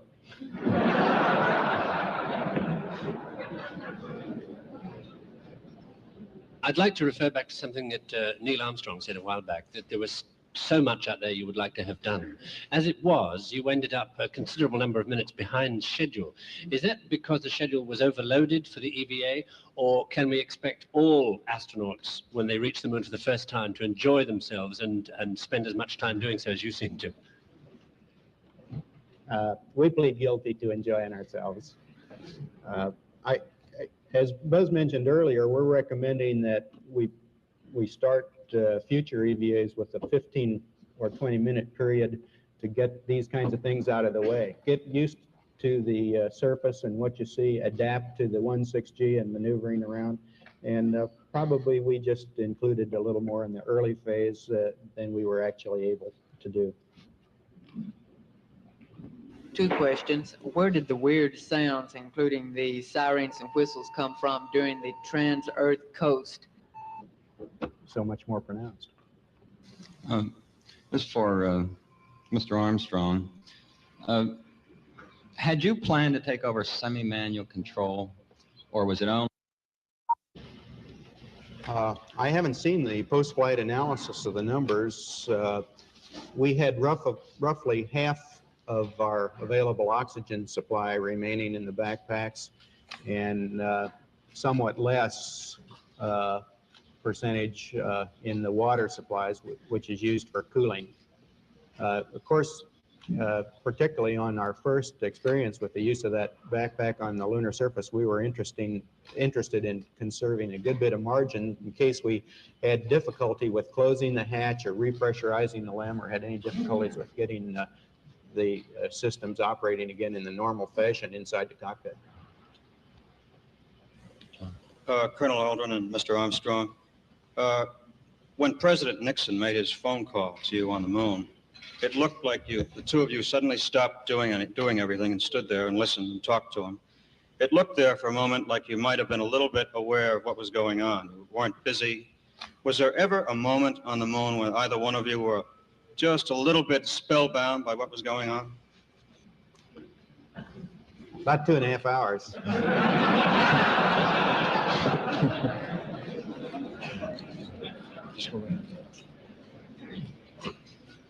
I'd like to ask Neil Armstrong when he began to think of what he would say when he put his foot down on the lunar surface, and how long he pondered this the statement about a small step for man, gigantic leap for mankind.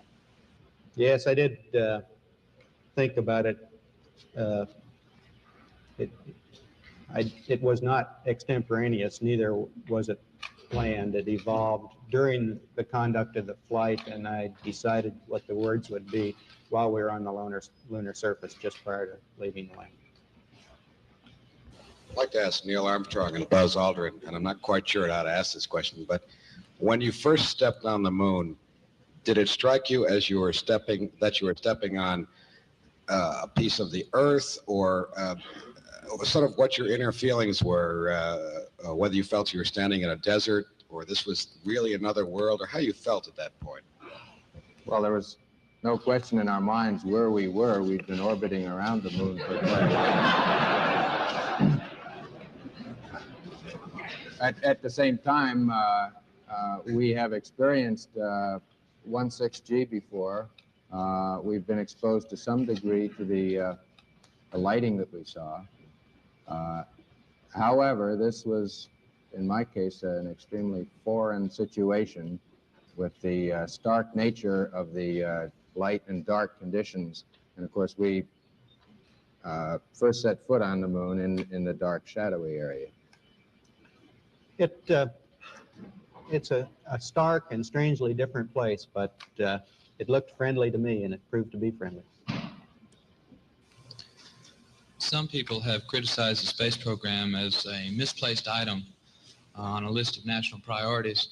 I'd like to ask any of the astronauts, how do you view space exploration as a relative priority compared with the pressing needs of the domestic society and the world community at large? Well, of course, we all recognize that the world is continually faced with a large number of varying kinds of problems. And it's our view that all those problems have to be faced simultaneously. It's not possible to neglect any of those areas, and we certainly don't feel it's our place to neglect space exploration. There was a lot of discussion during the flight, during the power descent portion of the flight, about the program alarms and so forth. And I wondered if you all could describe your thoughts on the subject, how it went, and what advice you might have to offer the crews of Apollo 12 and subsequent flights for this portion of the mission. Well, I think we pretty well understand what caused these program alarms. It was the fact that the computer was in the process of solving the landing problem, and at the same time we had the rendezvous radar in a powered-up condition, and this tended to add an additional burden to the computer operation. Now, I don't think that either the ground people or ourselves really anticipated that this would happen. It was not a serious program alarm. It just told us that for a brief instant, the computer was reaching a point of being over-programmed or having too many jobs waiting for it to do. You know, a computer continually goes through a wait list of one item after another, and this list was beginning to fill up, and the program alarm came up.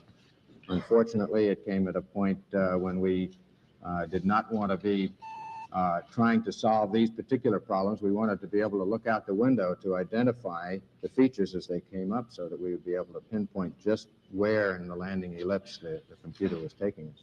I suppose it was carrying on a rapid-fire conversation with the computer at that point, but I think we really have to give the credit to the control center in this case. They were the people that really came through and helped us and said, continue, which is what we wanted to hear. Gentlemen, you're about to take some tours, and I wonder what your feelings are. Is that perhaps the most difficult part of the mission, or are you looking forward to it? Well, certainly the part that we're least prepared to handle.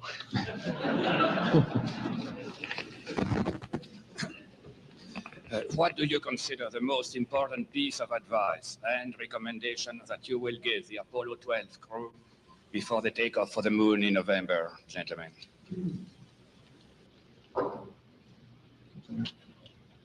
I didn't hear the first part. The recommendations for 12 on which phase? Will be the most important piece of advice or recommendation for the Apollo 12 crew. I think we can say that overall, we wouldn't change the plan that we used or the plan that they intend to use. Now, there are a large number of individual details which we think could stand improvement, and we have had the opportunity in the past couple of weeks to go over those details and with the crew members and various people from around the program. In general, I'd say that we wouldn't recommend any major changes to the plan. Will you recommend any changes in procedures for the moonwalking and exploration procedure? And did you find that your suits were mobile enough in view of the changes, or would you recommend further mobility features for them for operation on the moon? Well, one gets used to the type mobility that your suit affords you. And of course, we would like to always have more and more dexterity with arms moving and fingers moving. These things are under study. Of course, the Apollo 12 mission will have two different periods of EVA, one early in the mission and then sleep period, and then another EVA following that. We've, in general, looked at their plans and talked to them about the duration. We talked to them about a brief period at the beginning of their EVA for their familiarization with the EVA, the 16G environment. I don't think we have any particular recommendations for how they should change their mission. It is a continuing evolvement of EVA capability and scientific exploration that they're undertaking on that flight. I'd like to ask Colonel Aldrin if you'd elaborate a little bit on your comment earlier about having to anticipate where you were going to walk 3 or 4 steps in advance as compared to just 1 or 2 on Earth. Did you mean that in respect to avoiding craters or deep pits or what? Well, I mean it with respect to the inertia that the body has in moving at this rate of 5 to 6 miles an hour that we found to be fairly convenient. Due to the reduced force of gravity, your foot does not come down so often, so you have to anticipate ahead and control your body movement. And since your foot is not on the surface for a long period of time, in each step you're not able to bring to bear large changes in your force application, which would enable you to slow down. So in general, we found we had to anticipate 3 or 4 steps ahead instead of maybe the 1 or 2 that you do on the surface of the Earth. You're now national heroes, and you've had a couple of weeks in isolation in the LRL to think about that. What are your initial feelings about being heroes? How do you believe it will change your lives? And do you think that maybe you'll get another chance to go to the moon, or are you going to be too busy being heroes?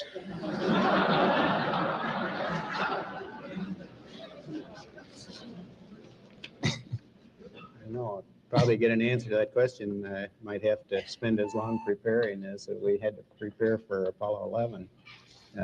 In the lunar receiving laboratory, we did have very little time for meditation, it turns out. We were quite busy throughout the time period with the same sorts of things that the crews of past flights have done after their flights, the debriefing schedules and writing the pilot reports and getting all the facts down for use of all the people who will include that in the future flights. I'm struck from the movies and the still pictures by the difference in the very hostile appearance of the moon when you're orbiting over it or some distance from it, and the warmer colors and the apparently relatively more friendly appearance of it when you're on the surface. I'd like to ask Colonel Collins if he gets that same impression from the pictures, and the two of you who were on the moon, what impression you have along those lines. Well, the moon changes character as the angle of sunlight striking its surface changes. At very low sun angles, close to the terminator, at dawn or at dusk, it has the harsh, forbidding characteristics which you see in a lot of the photographs. On the other hand, when the sun is more closely overhead, a midday situation, the moon takes on more of a brown color, it becomes almost a rosy-looking place, a fairly friendly place. So that from dawn through midday through dusk, you run the whole gamut of it. It starts out very forbidding, becomes friendly, and then becomes forbidding again as the sun disappears. Neil, were you and Buzz, did you have the feeling you were getting a little low on fuel during the landing? Were you concerned at that point about being low on fuel? And the second part of it, I suppose, for Buzz is, out of your experience, how tough do you think pinpoint precision landings will be on the lunar surface on future flights? Okay, yes, we were concerned about running low on fuel, and range extension that we did to avoid the boulder field and craters. We used up a significant percentage of our fuel margins, and we were quite close to our legal limit.